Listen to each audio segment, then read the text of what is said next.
crise financeira pode afetar a saúde da pessoa, isso pode começar também com a saúde emocional. Por isso aqui no estúdio está a psicóloga, que também é economista, Cássia Rodrigues. Doutora Cássia, obrigado pela presença. Obrigada. Fazer de conta que isso aqui é o consultório da senhora e eu estou chegando lá agora, doutora Cássia, pelo amor de Deus, eu estou cheio de dívida, não consigo dormir, estou perdendo o sono, estou me sentindo até mal fisicamente. O que a senhora me diria, hein?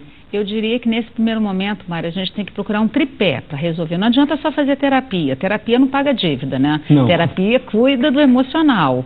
Mas aí eu sugiro a pessoa procurar o banco, porque como economista, você tem que procurar quem você está devendo para você negociar. Porque o princípio de calotagem é quando você deixa para lá, né? Quando você faz conta que não tem a dívida. Aí a pessoa nem se preocupa, mas esse tipo de pessoa também não acho que não é a maioria. Agora a gente ouviu ali a cardiologista dizendo de sintomas físicos mesmo, insônia. Quais são os sintomas emocionais? Quem está endividado, estressado com o problema, sente o que primeiro? Primeira coisa é uma angústia que dá dentro dele, que ele não consegue parar de pensar naquela dívida e acaba não tendo como trabalhar legal para poder até quitar a dívida. Ele tem um estresse tão grande que vai fazer com que ele perca esse desejo de viver. Entra em depressão, existem pessoas que vão para a depressão, tem uma tendência à depressão, mas o que a pessoa tem que fazer? Ela tem que buscar ajuda. Buscar ajuda com o parceiro, com o marido, com a mãe, com o tio, com o avô, sabe? Tem que buscar ajuda e falar, eu não estou dando conta, eu não consigo mais administrar minha vida.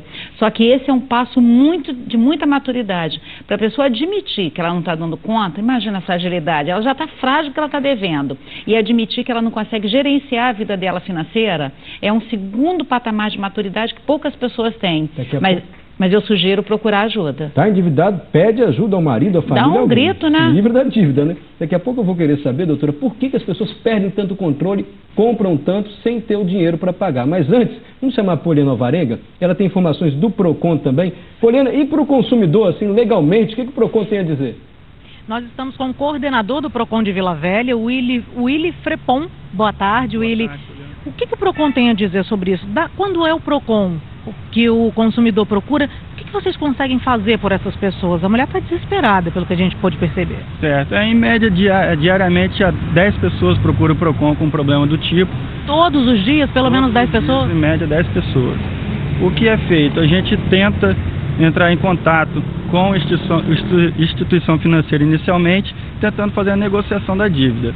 Às vezes não é resolvido por telefone, marca-se uma audiência e em audiência é resolvido isso fazendo uma negociação.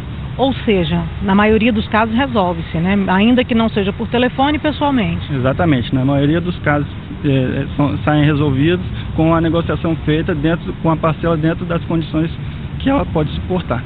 Quais são os casos de endividamentos mais comuns que vocês recebem aqui no PROCON de Vila Velha? A parte do cartão de crédito, sempre, né, para facilidade do crédito na praça, no caso, os carnês, né, o famoso carnezinho. Isso faz com que a pessoa vá acumulando dívidas e ao mês todas essas parcelas somadas ficam acima da renda familiar.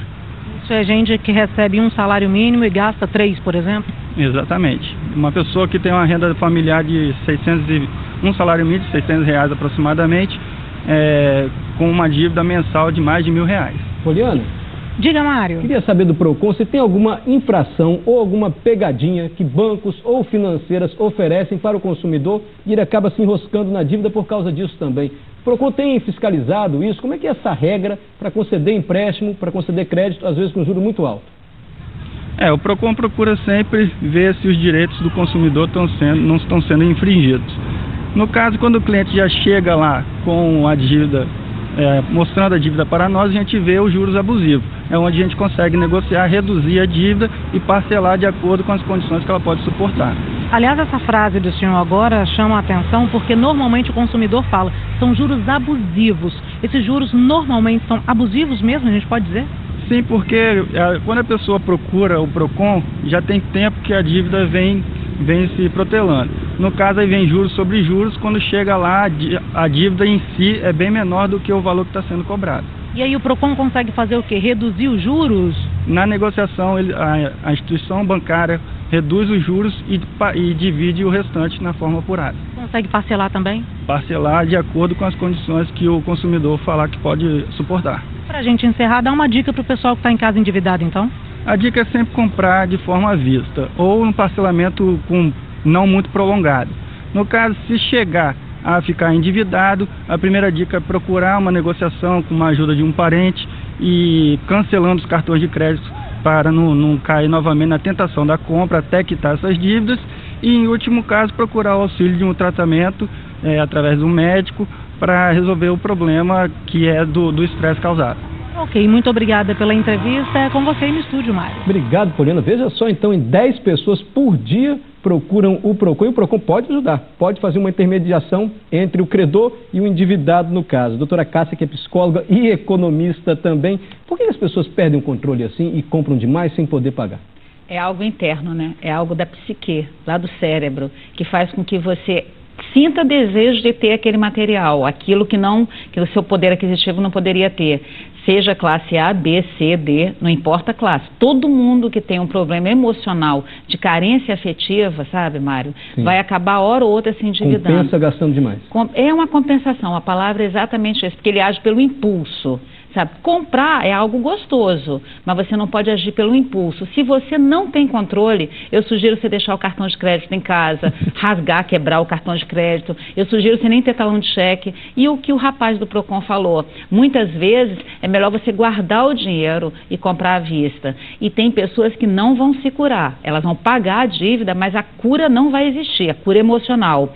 Se ela de novo tiver a oportunidade, de novo ela vai se endividar. Então o que a gente tem que ver? A gente tem que primeiro descobrir o que é psíquico, o que é emocional e depois procurar ajuda legal, a ajuda do direito, a ajuda do PROCON, né? E se for o caso, ajuda médica também, Exato. Como a gente ouviu aqui. A dívida pode fazer mal, está fazendo mal à saúde das pessoas. Doutora Cássia Rodrigues, psicóloga e economista, muito obrigado pela presença aqui no STV Primeira Edição. Dá para controlar o impulso, hein? Nem que seja quebrando o cartão de crédito, né? Obrigado mais uma vez. Nada, eu que agradeço.